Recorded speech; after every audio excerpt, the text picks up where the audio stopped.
best pizza we've ever tasted on Keeping It Puro. Look at this. Look. He's going, setting a record. And we'll get an update from Alex in just a few minutes on the death toll after record-breaking rainfall overnight. But first on Fox, we are following breaking news. Israel attacks Iran's capital city. Let's go straight to Melissa Vega at the live desk tracking the latest. Mel, explosions are booming across Tehran at this hour. Yeah, that's right. It's approaching 6 o'clock in the morning there now, and we are seeing the aftermaths of the attacks. We are seeing the bombings. And just a short time ago, the Israeli Prime Minister Benjamin Netanyahu released a video explaining why Israel is bombing Iran, saying that this is to roll back the threat to Israel's survival. For decades, the tyrants of Tehran have brazenly, openly called for Israel's destruction. They've backed up their genocidal rhetoric with a program to develop nuclear weapons. In recent years, Iran has produced enough highly enriched uranium for 9 atom bombs. 9. In recent months, Iran has taken steps that it has never taken before, steps to weaponize this enriched uranium. And if not stopped, Iran could produce a nuclear weapon in a very short time. Decade.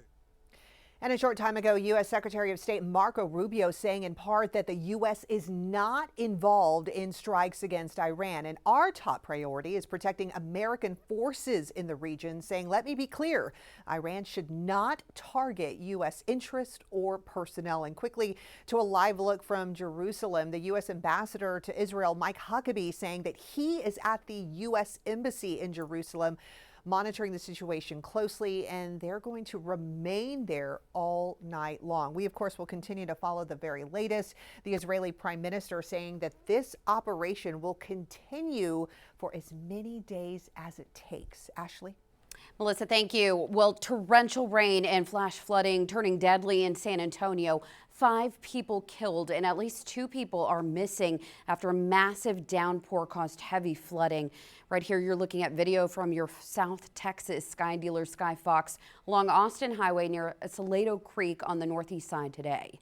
And this is a ground view of that area, the site of several difficult rescue efforts where officials say crews had to get into the fast-moving floodwaters in order to save people. Well, not too far down the road, 410 and the access road of Perrin Beitel, another area of harrowing rescues. The problem started early this morning as over a dozen cars were swept away into the creek in the area. Officials say people were also rescued from trees and bushes.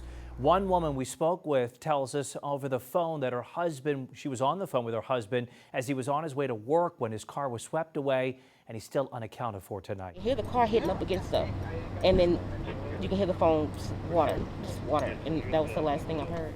I understand that there's certain things that they cannot say to me, but at this point I would rather just rip the Band-Aid off because I'm already knowing I'm going to get the worst news of my life. Police and fire officials say they are still looking for survivors. The city has spent millions trying to fix issues in this area.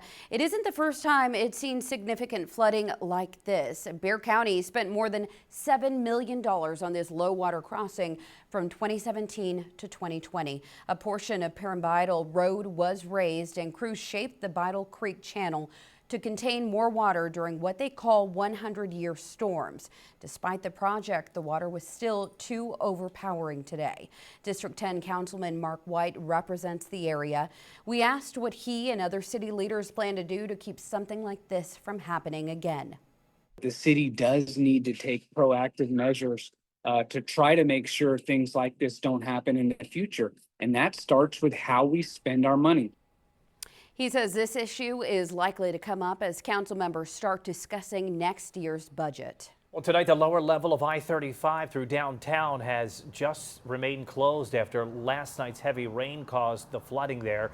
Another problem that's been happening for years. Fox SA's Taylor Warnby is live downtown with what's being done to fix the problem. And Taylor, how does it look out there tonight? Ashley, Ryan, take a look behind me. This is the lower level of I-35. You can see crews are out here actively working to fix that. We were out here a few hours ago, and you can definitely see the water has gone down a bit. If you want to walk with me, you can see just the extent of the flooding. There are still 2 vehicles submerged down further. Now tonight, TxDOT is telling us they don't have a time frame on when this will be reopened.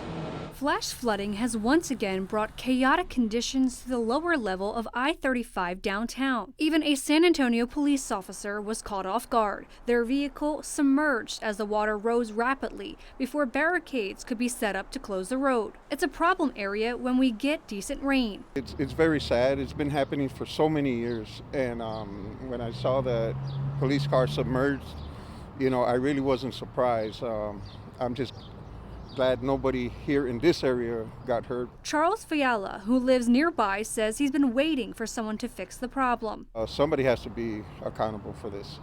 There's the drainage problem, you know, it has to go somewhere, not just stay there and just wait for somebody, you know, for a tragic accident. Joaquin Hernandez, who works at a Luby's off Main, says the flooded road is keeping customers from coming in. It's pretty slow today due to the weather and all that. And then especially with the flood, because they always exit over here. We reached out to TxDOT to find out what's being done about the lower lanes flooding. And we're told their maintenance office was monitoring the area overnight and shut it down when it began to flood. Adding a contract to upgrade pump stations along this stretch of I-35 is expected early next year. TxDOT also says the drains are cleaned annually with spot cleaning performed when needed. Reporting live downtown, I'm Taylor Horton. Back to you.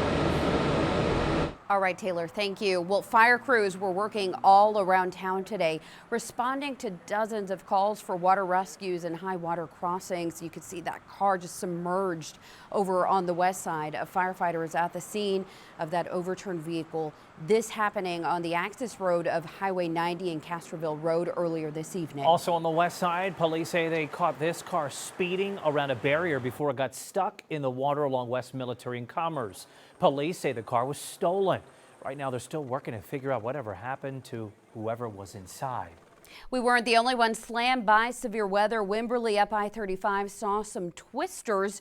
The National Weather Service says 2 separate short-lived EF0 tornadoes hit the area. Officials say there was a tree damage and some minor damages to structures as well. Well, we don't want to minimize just how dangerous